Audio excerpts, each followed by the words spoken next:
Hello friend, સ્વાગત છે તમારું વિશુની રસોઈમાં। આજે આપણે એકદમ ટેસ્ટી મસાલેદાર એવા રવૈયાનું ભરેલું શાક બનાવીશું। કોઈ પણ જાતનો મસાલો ભર્યા વગર જ આપણે રીંગણનું શાક બનાવીશું અને એ પણ એટલું ટેસ્ટી। તમે આવું શાક તો ક્યારે પણ નહીં ખાધું હોય, એટલું મસ્ત લાગે છે કે પછી એકવાર બનાવી લેશો તો વારંવાર આ શાક બનાવશો। તો ચાલો જોઈ લઈએ ભરેલા રીંગણનું શાક કેવી રીતે બનાવવું। તો રવૈયાનું શાક બનાવવા માટે મેં અહીંયા 250 ગ્રામ જેટલા રવૈયા લીધા છે। તો આ રીતના જે ઝીણા આવે છે તે લેવાના છે। એમાંથી આપણે જે સાઈડનો ભાગ હોય તે કાઢી લઈશું અને જે નાકાનો ભાગ હોય તે આપણે કાઢવાનો નથી। અને વચ્ચેથી આ રીતે 2 કટ લગાવી દેવાની છે, જેથી આપણા રીંગણ ઇઝીલી ફ્રાય થઈ જાય। તો આ રીતે વચ્ચેથી કટ લગાવી લઈશું અને અંદર કંઈ ખરાબ હોય તો આપણે કાઢી લેવાનું છે। તો આ રીતે હું બધા જ રીંગણને આ રીતે સુધારી દઈશ। તો બધા જ રીંગણને મેં એ જ રીતે કટ લગાવી દીધા છે। હવે તેને આપણે ફ્રાય કરીશું। તો 3 મોટી ચમચી જેટલું મેં તેલ લીધું છે। તો તેલમાં આપણે બધા જ રીંગણ એડ કરી દઈશું અને 2 થી 3 મિનિટ જેવું આપણે તેને ફ્રાય કરી લેવાના છે। આ રીતે રીંગણને આપણે ફ્રાય કરી દઈશું એટલે આપણા રીંગણા એકદમ સરસ રીતે પોચા થઈ જશે। જ્યારે પણ આપણે તેને શાકનું વઘાર કરીશું ત્યારે આપણે વધારે તેને કૂક નહીં કરવા પડે, એટલે આપણે થોડા ફ્રાય કરી લઈશું। તો 2 થી 3 જ મિનિટમાં તમે જોઈ શકો છો આ રીતે ડિઝાઇન પડી ગઈ છે ને આપણા રીંગણ સરસ રીતે ફ્રાય થઈ ગયા છે। તો હવે આપણે તેને તેલમાંથી આ રીતે તેલ નિતારી અને એક પ્લેટમાં કાઢી લઈશું।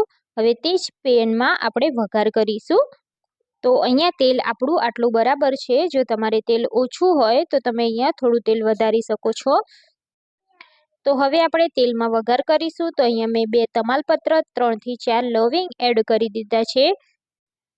હવે આપણે 1 ચમચી જેટલું જીરું એડ કરી દઈશું અને જીરુંને આપણે સરસ રીતે સોતે કરી લેવાનું છે। એમાં ચપટી જેટલી આપણે હિંગ એડ કરી દઈશું। હવે તેમાં આપણે એક મોટી સમારેલી ડુંગળી એડ કરી દઈશું। તો ડુંગળીને મેં ઝીણા ટુકડામાં સમારી લીધી છે। તો ડુંગળીને આપણે સરસ રીતે સોતે કરી લેવાની છે। તો 1 ચમચી જેટલી આપણે લસણ અને આદુની પેસ્ટ એડ કરી દઈશું અને ડુંગળી સાથે તેને આપણે સરસ રીતે સોતે કરી લેવાની છે।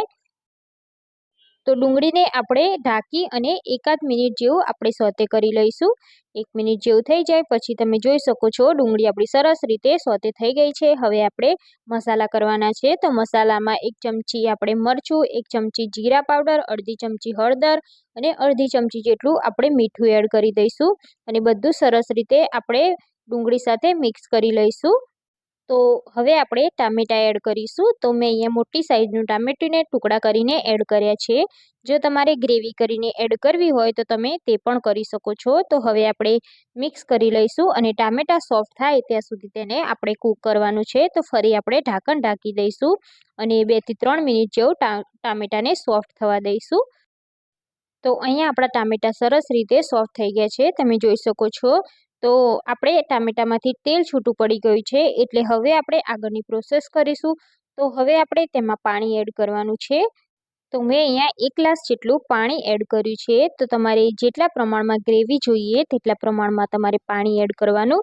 તો અહીંયા 1 ગ્લાસ પાણી ઇનફ છે। તો આપણે આ રીતનું પાણીને એડ કરી અને મિક્સ કરી લઈશું। અત્યારે તમારે મસાલા ચાખી લેવાના, જો મસાલા ઓછા લાગે તો તમે અત્યારે જ એડ કરી શકો છો।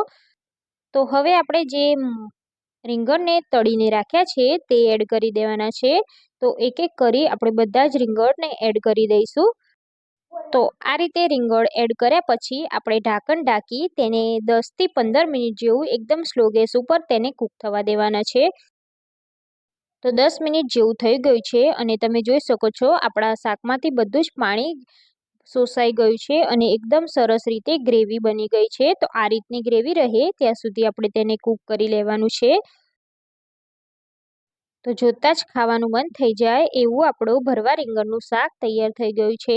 એકદમ સરળ રીતે બની જાય છે। તો હવે આપણે કોથમીરના પાન ઉપરથી સ્પ્રિંકલ કરી દઈશું અને સર્વિંગ પ્લેટમાં કાઢી લઈશું।